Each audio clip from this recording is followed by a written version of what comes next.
தெரியும். அதை எஃபெக்டிவா அட்மினிஸ்ட்ரேஷன் பண்ணணும். ஒரு எக்ஸாம்பிளுக்கு நாங்கள் என்ன செஞ்சு வச்சிருக்கோம் அப்படின்னு எலெக்ஷன் முடிஞ்சோன்னா எங்கள் தலைவர் வந்து இதை லான்ச் பண்ணுவார். ஒரு கிரீவன்ஸ் மெக்கானிசம், அதாவது கிரீவன்ஸ் ஏஜென்ட் சொல்லலாம், இல்லை கிரீவன்ஸ் ஹீரோன்னு சொல்லலாம். ஒன்றுமே இல்லை, இங்கே இருக்க ஒரு தாய்மார்கிட்ட, ஒரு பாட்டிக்கிட்ட, ஒரு சின்ன பையன்ட்ட ஒரு பட்டன் ஃபோன் இருந்தால் போதும். ஒரே ஒரு லேண்ட்லைன் நம்பர் தொகுதி ஃபுல்லாக கொடுத்துருவோம். எந்த பிரச்சனை, என்ன தேவை, எதுனாலும் அந்த நம்பருக்கு ஒரு கால் பண்ணி இந்த மாதிரி இந்த ஊர்லேருந்து பேசுகிறேன் அப்படின்னு விஷயத்த சொல்லிட்டாங்கன்னா ஆட்டோ ரெக்கார்டு வாய்ஸ் ரெக்கார்ட் ஆயிரும், எடுத்து பேசுவாங்க. இது வந்து ஒரு கிவன் செகண்ட்ல 1500 பேர் கால் பண்ணலாம் அந்த நம்பருக்கு. இப்போதைக்கு நம்ம 10,000 பேரை மாற்றலாம் லேட்டரா, பட் நம்ம காரைக்குடி தொகுதிக்கு மட்டும் சொல்ல முடியும்.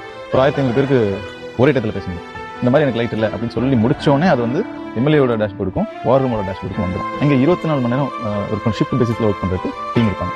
அவங்களோட டேஷ்போர்டில் வந்து இது ப்ரையாரிட்டி மெசேஜா, அர்ஜென்ட்டா, எமர்ஜென்சியா அப்படிங்கிறது அதுவே கிளிக் பண்ணி பிரிச்சு காமிச்சிடும். இமீடியட்டா அங்கே இருக்கவங்க என்ன செய்யணும்னா அந்த துறை சார்ந்தவங்களுக்கு எம்எல்ஏ ஆஃபீஸ்லேருந்து ஃபோன் பண்ணி இங்கே எந்த ஒரு கம்ப்ளைண்ட் இமீடியட்டா ஆக்ஷன் எடுக்கும். இதை பண்ணிட்டோம் அப்படிங்கிறத பண்ணவங்களுக்கு வந்து கால் பண்ணி இது பண்ணியாச்சு. இது எல்லாமே 24 மணி நேரத்துக்குள்ள நடந்தாகும். அதுதான் எஃபெக்டிவ் அட்மினிஸ்ட்ரேஷன். இதை வந்து ரொம்ப எளிமையா பண்ணிட முடியும். இன்னைக்கு இருக்க டெக்னாலஜி ஆல்ரெடி நாங்கள் ப்ரிப்பேரே பண்ணி வச்சாச்சு.